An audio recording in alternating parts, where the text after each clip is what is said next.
Hey humans, how's it going? Susan Ruth here. Thanks for listening to another episode of Hey Human Podcast. This is episode 170.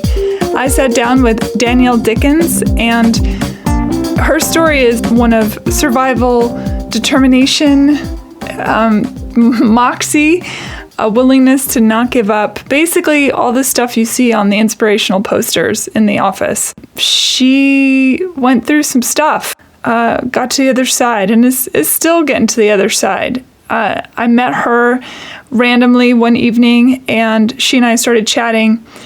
And as she told me her story, I thought, my gosh, I've got to have you on the show because it was so intriguing to me.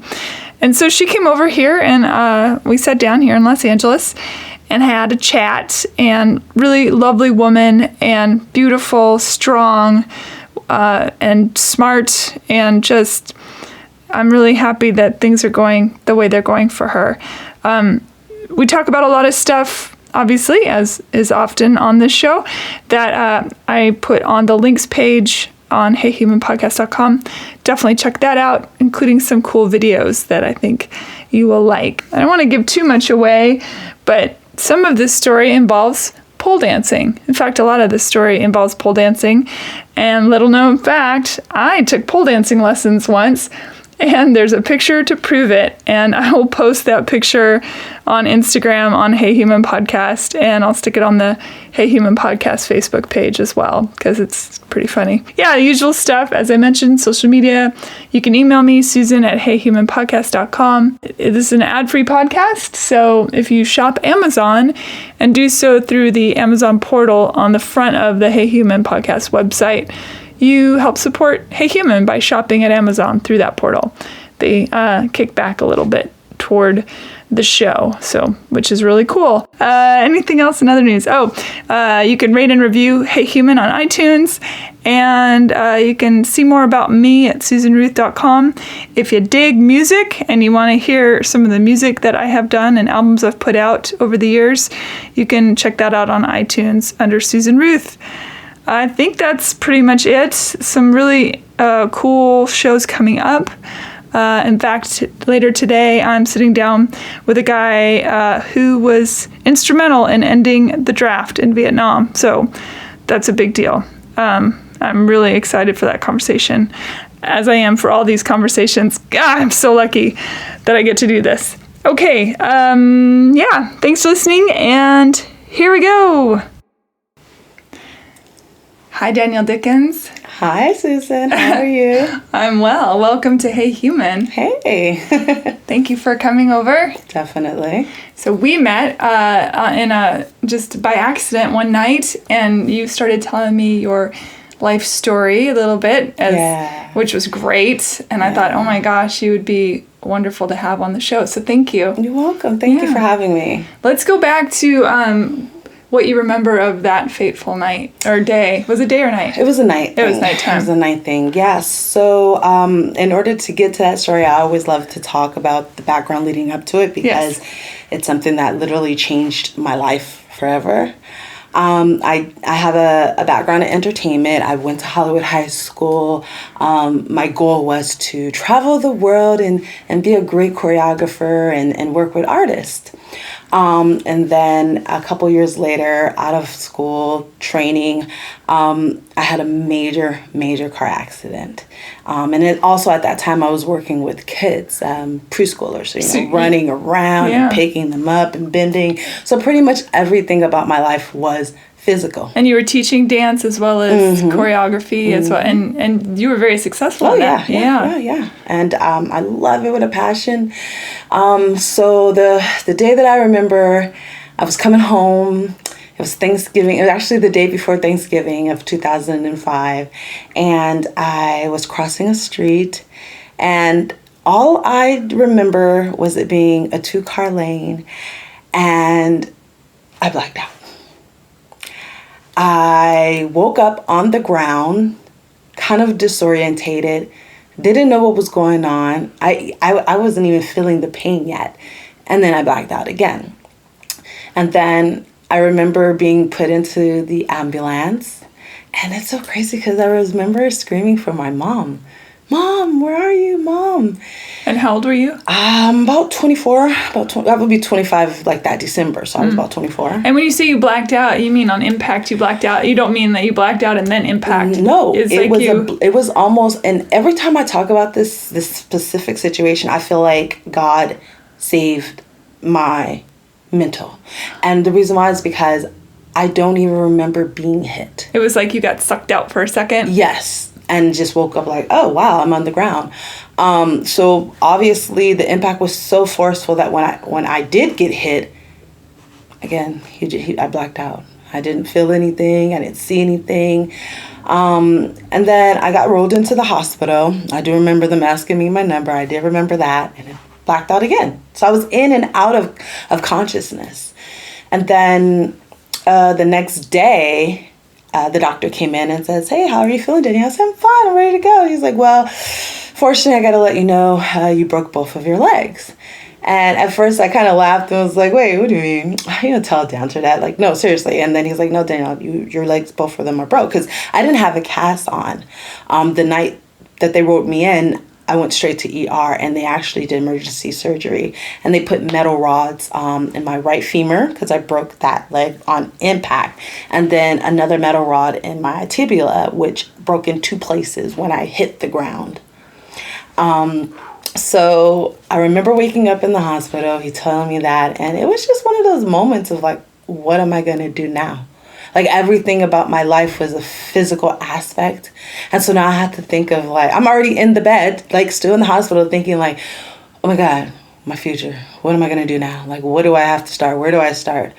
I stayed in the hospital for 2 weeks. And in that case, they tried to do therapy for me, to get out the bed and walk in the walker. But I mean, I wasn't even able to even stand, let alone on a walker. And I needed assistance with everything. So after the 2 weeks, they let me go. I went home. And that's really when the mental started. I got into physical therapy, and luckily because I was a dancer, my body had muscle memory. A lot of the things that they were telling me to do in therapy, I was already doing, like succeeding at. And so they were like, well, Danielle, we're going to give you this paper, and, you just go home and you sit down and just, take care of it. So in my mind, I'm like, oh, great. So now I have to do this on my own. So, did you remember at this point the accident at all? Had any of it come back to you? And did they catch who did it? Well, to this day, again, those blackout moments, I feel like I said saving, because I feel like if I would have seen the car coming at me with impact and maybe braced myself, I would have been hurt more, possibly killed. And I think because of that, I know that when people get in a car accident, if they're a little bit limber and they're not braced, your body has a little more limbency to take it. So I think that's what happened. Now, so far as the person that was driving the car, this is the craziest thing. They did stop. And the police did get their information. Unfortunately, they did not have any insurance. Oh. They had just purchased the car, which was in her boyfriend's name. And she gave false information. So I didn't find this out until later on after I was getting the lawyers involved in the insurance situation.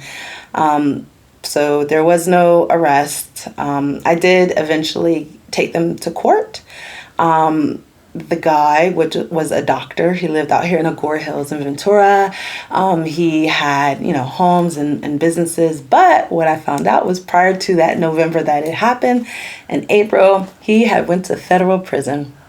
He was, he was prescribing, pills to people illegally. And so that's what they would call him on. And I'm assuming between April or even prior to that, all of his assets he transferred out to someone else's name or sold them. So when I did end up going to court, I was able to get a default judgment of over $1.5 million.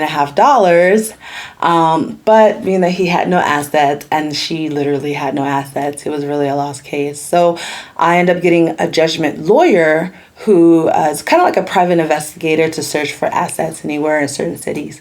And he still couldn't find anything. So it just got to the point where I would have had to just pretty much put a lien on their name in each county and hope and pray that if they decide to purchase something major, I'll be the first to be rewarded for that. So I still have that on my case. And we'll see if in time something like that happens and I get blessed with a beautiful fund from that situation. But it changed my life because it was a moment where I had to be still. I was always a studious person, love reading, love school, love education. And then it got to a point when I was like 19. I'm just like, I want to go out and party and be a teen and grow. And then I think at that stage, maybe the Lord's like, no, I got more things that I want you to succeed and do. And I really felt like that was like a pause moment for me too. I'm always curious with people who have a deep faith, when something like this happens, do you have a moment where you're mad at God, or do you feel like, you know what I mean? Is it? Yeah. I mean, there was a moment of mental and emotional why. And this is really just in the beginning, like my life, like this is all I wanted to do was dance. And it's crazy that happened when something that I needed the most for my career, obviously I wouldn't be able to do anymore. And I've always had faith. I believe in God, and I know there's a higher power. And my goal really actually to walk again was just wearing heels. Not knowing if I was or if I was going to have a limp or even still be considered disabled. But my mental was so focused and determined to use that as the goal to the end to be able to walk again. So I started off in a wheelchair. I was in a wheelchair for about a year and a half. Yeah, a year and a half. And then I slowly but surely got to a walker. And there would be times that I would walk to the store, like that was like a block and a half down the street from my house. And that was my therapy as well, like just to get out the house, not sit in the bed, not feel sorry for the circumstances. And I didn't care about judgment, like, hey, if you're not over here helping me, like I don't want to hear you saying, oh, what are you doing? Did you have a lot of people trying to tell you to chill out, like, you need to take it more easy? Yeah.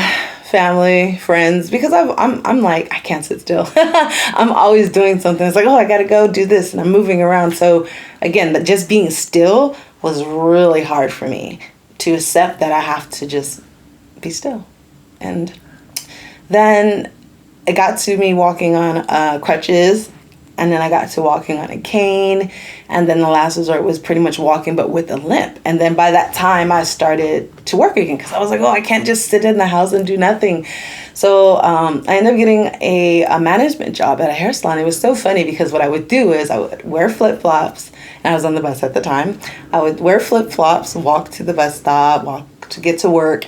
And then when I sit down in front of the reception desk, I would put my heels on, and I felt special. So that was my whole routine. And so far as the physicalness, I did everything. Since being always active, I was always a gym person. I love hiking and everything when it comes to just moving your body. But I had a plateau. Like I felt like those things weren't making me stronger.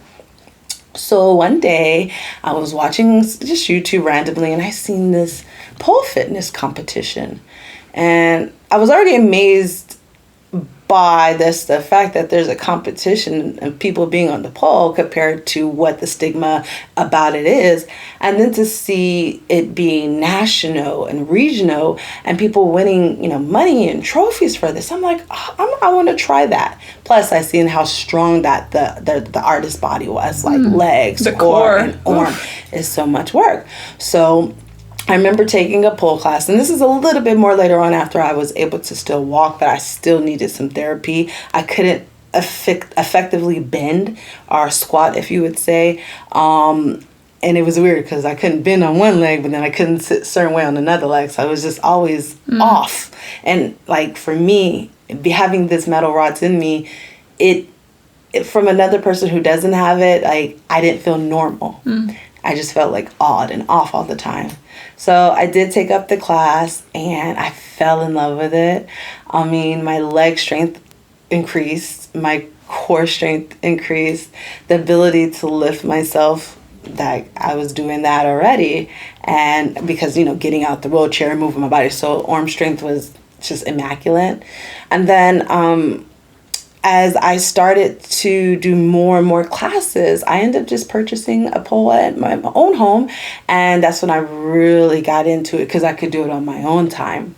And then I actually went back into the childcare field. And more of it, I was missing it. And I was like, well, let me see now that I'm a little bit better if I can maneuver around. And I tried it and I was like, oh, no, maybe I can't do this. So I did quit working with kids, and I was left thinking to myself, okay, well, what am I going to do now? So as I was polling, a lot of people would have parties and events and needed dancers, like go-go dancers and burlesque dancers. And so I was like, oh my God, I think I know what I'm going to do. I'm going to start a booking company, as well as start my own pole fitness company called Dynasty Pole Fitness. And what happens is, instead of having to go to the class, maybe it's your first time as a beginner, or maybe you don't feel confident in your body, if you do a private session, it costs a lot of money. So I wanted to take that stigma and that feeling of insecurity out of the studio with everybody there, to just have a one-on-one and be more practical and hands-on with the clients and teach them. So that was working very well, and I was so happy. I had lots of bookings for teaching and pole parties and events like that. So I was happy, like, okay, now I'm an entertainment mogul, and I have a fitness business, and things are going well. And then up until 2017, I got a call that changed my perspective of life going forward in my future. My mom had a massive heart attack. She was only 54. And for 6 months, she was in, I would say, life support. Mm. And during that 6-month period, we didn't know if she was going to make it. The doctor said that she's in a vegetative state. We would go as much as we can to talk to her, and because they say that even if a person is unconscious, like, they can hear you. So I was blessed that I was able to at least tell her how much I loved her and how much I cared about her, and that we want you to win and succeed, Mom, and we want you to be better. Unfortunately, that day came where she didn't get better, and so we took her off life support, and that was on 4th of July of 2017. Mm. And so that night around 9 o'clock, the fireworks were going, and I just got to an amazing event, and I got a call, because I've never gotten a call from the hospital at night. It was always like an afternoon or daytime, maybe in the morning. They called and said, your mom has passed. I broke down, cried, and it was like, okay, I just got married. I have no kids. I'm in that stage of life where I'm going to need my mom's advice and what to do as a woman and growing. And it really, really made me think about my future. And the hardest part of it all was that family was taking care of her, my aunt. Unfortunately, we thought that they had everything in order, insurance coverage, medical situations. And we found out that she didn't have any coverage. So we had to come out of pocket, which was very detrimental to me, to make me feel like, oh my God, I would not want this pain on nobody. One, having the car accident I've had, let alone also having to deal with losing their mom. 6 months later, we went to go check on my stepdad at his house, and we found him gone too. I'm so sorry. It's been tough year. It was a very tough years for me. And I will say that in that transition of me going through the pain and dealing with it, my husband's cousin invited me to see a business presentation. And what I loved about that is that he always knew that me and my husband are very ambitious, entrepreneur-minded. Obviously, he worked in the music and the production industry, and I had my own company. So we went to a presentation for an amazing company. And when I went there, everything about it helped me heal. I was able to turn what was about to be going left, meaning I don't care about this industry anymore. I don't want to do anything anymore. I was very depressed. Would cry, wake up. Oh my gosh, I have that moment. Yeah, every time I talk about her, oh, of course, it gets emotional. Take your time. So,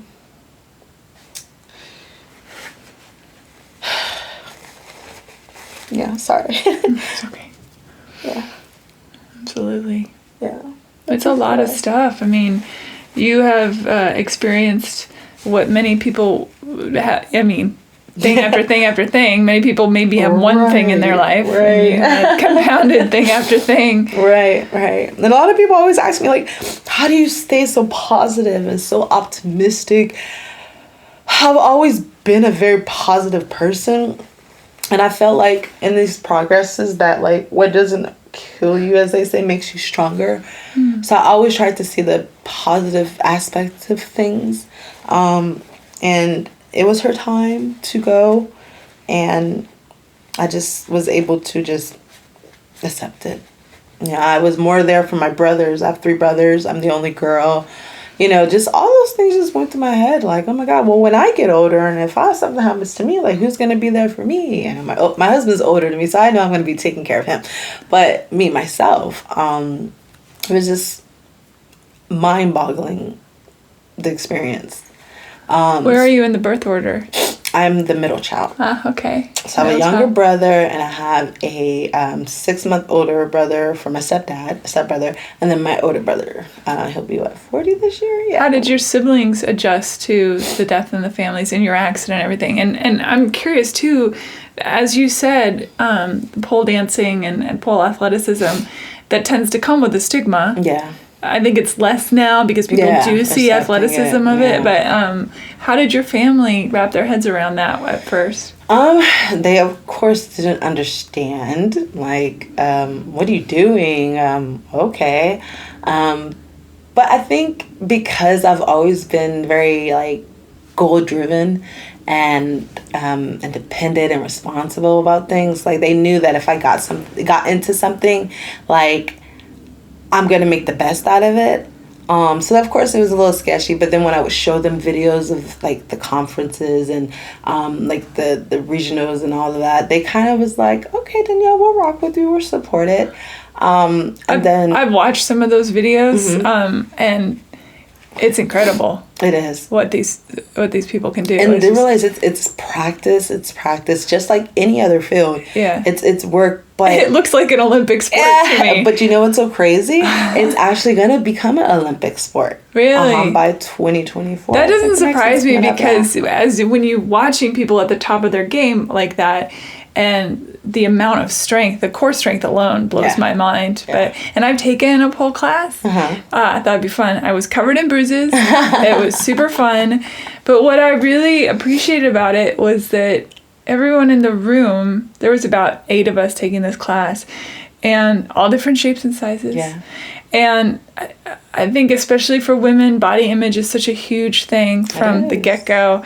And that's the sensuality of the movement, but on top of it, the feeling really in your body. You have to have such incredible control of your body that I think it changes your relationship to your body. It does. I mean, because just imagine again, like we said, when it comes to our diversities and shapes and sizes, going in there, I mean, when you see someone be able to do the turns and inverts, you're like, I'll never be able to do that. We call the bruises, bruises of, like, what is that word we say? Like, you're proud of your bruises. Like, as much as it sounds crazy, because that means it shows you're working. You're doing something. Yeah. And from that transition of just doing, it worked for me. And because I had an entertainment background, I've danced, I was on stage doing performing arts, I picked it up very well. And a lot of other dancers, as well as people, wanted me to train them just because it was a more sensual way of expressing themselves. So here's the thing about the industry itself. Pole fitness history really started in China and India. It was a male sport. Fascinating. Yes. And it really wasn't until maybe like the 1920s, 30s where the army or like the military would set up these bunkers with tents with the poles in it, and they would just have girls dancing and hanging out, but the girls would start hanging on the pole and go around it. And so that's where the stigma of the gentleman's part of the club and the pole came together. But prior to that, it's always been a man's sport prior to that. And then what's crazy is that there's lots of celebrities that you would not know, but they do pull for their fitness, like Serena Williams. She was one of them who, after she had her daughter, again, she's an athletic person. I mean, I don't know that there's a better body. She's so strong. to get herself back together. I know J-Lo has just recently done a movie called Hustle with Cardi B in it, and she was telling us how she had to work her body, and it changed it. As you see her now, she looks so incredible. And that's what it is. Because what happens is, if you're just going to the gym, you're working certain things at a time. But when it comes to pole fitness, you're working your whole body at the same time. So a lot of things that you won't get in the gym or just randomly doing something, you will only get there. So I would say for a person, instead of having 6 months and then in a gym and then you see the results, probably taking pole for about 2 to 3 months, you'll see more results than going to the gym. Yeah. Are you still teaching? I do every now and then, but there's been some things with my accident that has affected me being able to really do things. I still have those days where if I bend a certain way, my leg will pop out of place. And I know it sounds crazy, but it does. And I have to kind of just sit where I can't. Like how I'm bending it now, it won't bend back out. So I have to sit, let the swell go down, and then pop it back into place. And that's something you'll have to deal with forever. For the rest of my life. And even they say the rods, I can take them out, but it's like me having to start all over again. I don't know. It's a 50-50. Will I be walking? Am I going to be better or not? So I didn't want to take those chances. You're so lucky your head didn't get smashed. That is true. I got some scars and stuff, but Oh, I would never know. Made it stronger, yeah. Never would see them. Yeah, so again, like I was saying, after my mom's passing, I was aligned with a firm, a financial services firm. And what we do there is we basically help families become financially independent when it comes to coverage for insurance, retirement planning, savings, investments, everything that you possibly need to secure yourself financially. And I think it's an important thing. My brother and I just recently went through this with our parents. And firstly, nobody wants to think about their death. Nobody wants to, think that, oh, wait, I'm not immortal? I did not realize that. Yeah. And there's a lot to be taken care of. And, you got to get that done because should you pass away, God forbid, and it's, as you were mentioning, and it's not taken care of, it's a burden on the family. It's also the government gets to step in. There's all sorts of things that happen. It is. And what's crazy is the day that I had my car accident, I just got, 3 months into the school that I was working at. So I got the papers for insurance, for health insurance. And I'm all happy that Monday. And then that Wednesday, the car accident happened. So, but you weren't covered yet because of the window. Mm-hmm. Yeah, that window thing frustrates me as well. It did. So going forward towards where I'm at now, I turned, like I said, that it hurt into a passion to expose other people about what they can take care of and put in place so that they don't have to go through the pain that I went through. And if I can use that as a way to express and heal for myself and help others at the same time, then that's what I'm going to do. And I've loved it ever since. I've been with the company for about 2.5 years now. Oh, that's good. Was your stepfather, did he have his orders in place? No, they didn't. And again, so neither of them did. You know what's so funny? For me, we didn't grow up knowing a lot of resources and things like that. And they worked at the VA, so they had the possibility of getting those resources, but no one sat down and talked to them and exposed to them how important those things are. Mm-hmm. And we didn't know as the kids as well. So when I got into the financial services, it started to make sense how important those things are. Because even for me in my car accident, had I had something, I could have pulled out something that would have paid my medical bills, which I had over $150,000 in.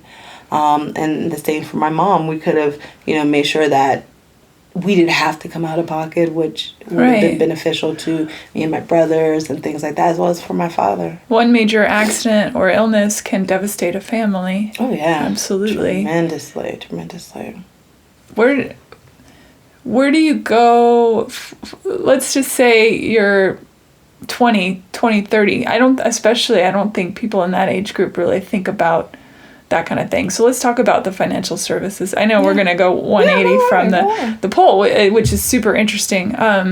But I think this is an important subject as well. And I actually, to be honest, didn't know it was going to come up. So this is great. Having just experienced this with my parents. And before I moved cross country here to Los Angeles, I thought, well, it's time. I need to put my stuff in order. I have some things, I have enough going on. So what about people who think, I don't have that much? It's still important for medical directive. There's a thing I keep in my wallet now that says, hey, if I'm incapacitated, these are the people to contact. Right. Okay, perfect. Yeah, and this is whether I'm a DNR or not, do not resuscitate or not. There's all this stuff. I don't think people even begin to come into that realm of understanding that is so important. And you're a perfect example. I'm not going to say it's the smallest, but when I say the smallest, it's the smallest big thing. Because for me, that situation happened. My aunt was the conservator of my mom. So because she was conservator, we could not talk to the doctors. We couldn't find anything about what's going on with my mom and her care and her progress. They had to relay it to my aunt. And at that time, we were not really on good terms with her, given the circumstances. So we were left them behind. And she did not have a DNR or anything like that. There wasn't a health directive that says, hey, if I'm incapacitated, speak to this. There was none of that. Who made that decision then to take her off life support? We collectively as a family was able to officially speak with my aunt, and she just pretty much started to just be the middleman and say whatever the family wants, just let them do it. So we were able to get some type of control back from it. But it was still harsh. Death is happens to all of us. We're dying right now, but it is a complicated subject. It is. I mean, at the end of the day, people don't realize that if you don't have those pieces of papers in order, definitely, like you said, at least a health directive, they can't speak with you. Yeah. Probably like your mom, but like anybody else wise, or even if it's your husband or wife. Yeah. Sorry. And there may be some family members you don't want making that decision. Exactly. That's another big thing. Exactly. In mine it says if I have brain trauma at all, that the people I've determined they have to read a particular book and any updated articles and then contact one of my neuroscience friends, and then after those conversations are had, then they get to decide whether I'm a lost cause or not. Amazing. Wow. That was very specific. Yeah. But again, like you said, it's a conversation that people don't want to talk about. Yeah. But as much as it sounds, death and taxes is something we're not going to avoid. Right. And definitely when it comes to just having those things in order, there is a peace of mind, and the peace of mind is that there is going to be a burden. And whether people say, oh, well, just, cremate me and, spread me in the sea. No, that still costs. If someone says, well, you know what? I don't care what you guys do. Whatever we do, that still is going to cost. The only thing that won't cost is you donating your body. Mm-hmm. But unfortunately, with a lot of things that we see on TV, we don't know if your body's really going to go to a real donation center or if you're going to be cut in pieces and sold on the black market. Oh my God. So what? Unfortunately, there's just so many things. So if you don't have that will in place to state your wishes. Well, I know of a very reputable place to donate one's body. Mm. In fact, Dr. Studman was on the show. Mm. And so I'll put that information Definitely. For anyone listening Please. On there if you do want to donate your body. Where are you now with your recovery and your healing? Do you get trauma flashbacks, or do you still remember nothing? I don't remember anything. Okay, and because me not remembering, I don't have PTSD. Wonderful. I believe that if I seen it, and felt the impact. Like I said, I probably have nightmares waking up, seeing it in that. But that's why I believe that God spared me that, because he wanted my mental to be so focused and determined to achieve any goals that's set in front of me. And that's been pretty much the way that it has been. I speak to a lot of people about my accident, and not in the form of you have to go through what I went through, but in the just mental toughness. Whatever it is that you set your mind to, and you stay focused and you stay consistent, you will achieve it. But it's going to take some time, and it's going to take some patience, which I have a whole lot of, people say. And I think that's, for me, that's what helped me be able to stay focused every day, saying, I'm going to walk again, I'm going to walk again. Because had I not encouraged myself to do that, like I said, Susan, I don't know if I would have a limp to this day, or an impairment, or still be considered disabled. And so I currently, literally this year, tomorrow, I actually have an appointment to go back to therapy. I have to stay in ortho as I get older, because I feel like I don't want to get to a point to where I get a little older and then it really starts affecting me. So I try and stay as active as possible, and that's what they want me to do. And what's crazy is, too, because it happened when I was pretty young, like in my mid-20s, I still was in a growing phase. So I feel like my body was able to recover enough to sustain what I needed to do. Certain shoes I wear, like if I wear flats all day, like, it hurts my whole core, definitely my legs, because of that friction. But people say, well, then how can you be in heels? It's a total difference, though. My body's already been aligned to dancing on my feet and, pointed toe and stuff like that. So again, that's just muscle memory, things like that. So you did ballet and ballet, jazz, modern, hip hop, salsa, Polynesian, African. Like, I had to immerse myself in all cultures, all forms of dance, if I was going to be able to teach. How do you come to terms with that? Here you are, and I know we're going backwards a little bit, but I do think it's certainly worth touching on. How do you wrap your head around this whole dream that you had? You worked so hard toward, taken in an instant. That's interesting. I remember the day that I got home, that show, So You Think You Can Dance, was on. It was like the first season. And I remember watching it, bawling in tears, like, I'm supposed to be there, on there. I feel like now, actually, it's a good question. I had a friend that I sat down with, and I was telling her about the situation, and she's like, you know what, Danielle, you have it in you. Just because you physically may not be able to do it, you know how it's supposed to look. You know how it's supposed to view-wise when they do a certain move. So I'm gonna still teach, but it's more from a verbal standpoint and like help at that time. I have a good friend in Long Beach that has a studio that wants me to come out there and help and do some teaching. And I've been asked a whole lot, so I haven't actually pulled in about, if not probably like 2 years now. So unfortunately, I do kind of got to get back in. But so far as just going to the gym and just staying consistent so my body doesn't get static, I still do that. Yeah. Well, and your muscle, like you said, muscle memory clicks back in. Yeah, it does. When people listening who are on their own journeys, whatever they may be, and they are facing their own plateaus, any advice? Don't give up. Don't quit. When we quit, we're psyching ourselves out to say that we can't do something. And words are very important. Words and thoughts are very much important. And they manifest into reality. So what you think of, you become. And what you say is also what you become. So instead of saying a lot of like, I can't do this, or I'm tired, I don't want, it was always, okay, I have to do this, let me do this. So just affirmations, if that's a better way of saying it, saying positive things, I am going to do this, or even setting a goal time, saying by this day, I want to achieve this. And it just keeps going back to consistency and mental toughness. A lot of people may not be exposed to it or even have that confidence. But once you start living and walking and saying those things and rewriting your words and saying it in a positive aspect, you start to embody that and you start feeling that way. And the next thing you know, skies is the limit. God will make sure that you can do anything that you put your mind to. Now, if you say you can't do it, he's going to say, okay, then you can. I'm not going to give it to you. But if you say that I will and I can, he's like, you will and you can, and I'm going to make sure you do it. Yeah. That's it. Amen to that. How can people find you if they want lessons or whatever it is you're doing? Definitely. Yeah. Well, for my pole fitness class, you can reach me at Dynasty Pole Fitness. That's on IG.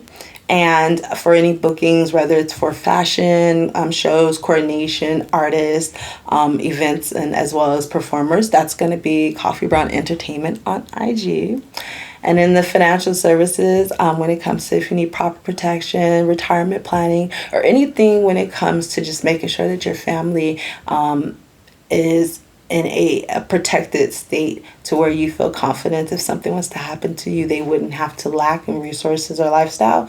You can reach me on my IG at Danielle WFG on Instagram. Danielle WFG on Instagram. Yeah. Okay. Yeah. And I'll put links on Hey Human Podcast's link page as well. But is it state to state, or is it anyone can contact anyone in any state? Anyone, yeah. Okay, I wasn't sure if there were laws saying, oh, well, if you live in Tennessee, you can only do... Oh, no. That's what I love about my company. We just went to a convention. This is my second convention. And there's over 40,000 Asians out there just hungry for knowledge of how we can help families change their lives. And the experience that I've got from it is just reach out. If it's any questions that you want to know, I'm more than willing to sit down. If there's a presentation that you want me to expose your employees or family or people to, just reach out and I'll be there. I think, too, you have an extra empathy for it because of your own experience. Mm-hmm.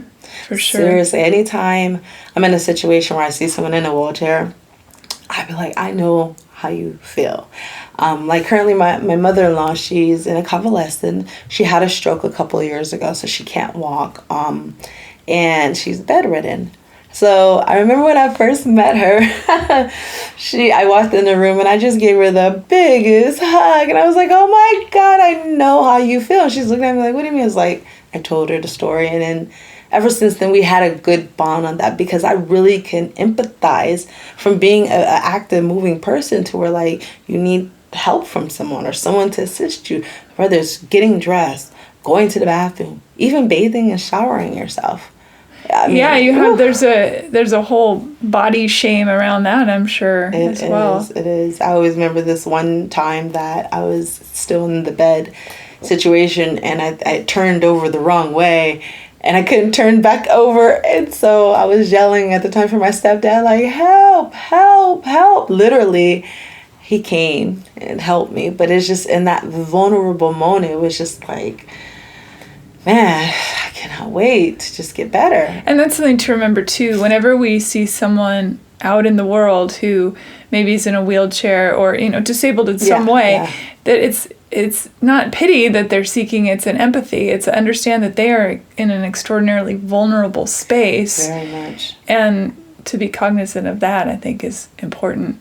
It is. The more love, just always with love is the best policy, I think. Yeah, I think it is. Yeah. I think overall, I try to make sure that all of my business, they get something from it. Yeah. Meaning whether it's inspiration, motivation, or even assistance. I love that all the things you do are so interconnected, that they all surround, that it's all about joy and a plan and an understand. It's all woven in there. And even in the financial field regarding just the industry itself, think of a lot of really profile artists like Prince and Aretha and John Singleton. They had lots of assets, but they weren't in order. Yeah, which blew my mind when I learned that. I thought, of all people, why was nobody stepping up and say, let's make sure everything's together? So you would think, like, for me to be able to leverage that, and now I can expose artists as well as other people in the industry